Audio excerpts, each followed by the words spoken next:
If your children's like my children, this year they have loved Pete the Cat. So we've done a lot of activities with Pete the Cat.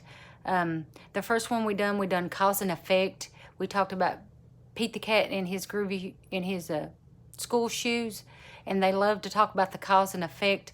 What causes his shoes to change colors?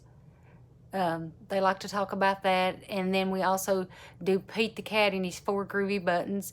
With that, we do a stock flow, and we use dice, and we count buttons that goes in and out. We use a roll of dice. We add buttons to him. He starts out with 4. We roll a dice, add that many buttons to it, so that's a stock flow. Then you roll a dice again, and you take away that many buttons. So we do that in a small group activity so that we can individualize for the children of what they need to know with the math concept of it. And another story that we've read of Pete is called the Tip Top Tree House. If you've not read that story, it's really good. He has friends, and you can do a behavior over time graph with that. And when you're talking about friends, and they decide they don't have anything to play with, so they build a tree house, and they put all these different bowling alleys and different things in those. So you can also do an archetype of sequencing of what they put in their tree house, but then they all go to a separate room and play games, and they're not really having fun. So when you do the behavior over time graph, you talk about at the beginning and at the middle and at the end, because at the end they all get back together to play, because that's what they really wanted, was to play with their friends in the beginning.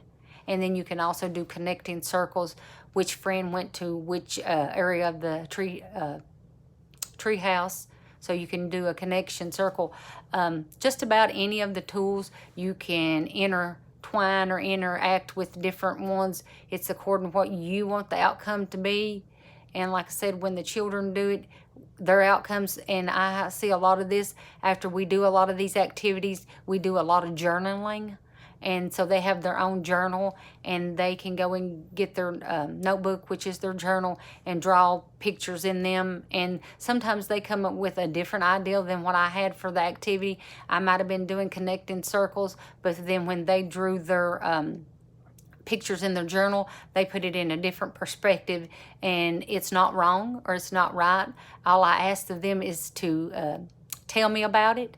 And when they tell me about it, if they understand what they drew and why they drew it, and it's right. So we have a lot of fun with them coming up with different ideas than what mine are. Sometimes I don't see the same perspective that they do, and when it connects to them, to me, that when I go to assess it, they're assessed according to what their thoughts, visual thoughts and pictures are.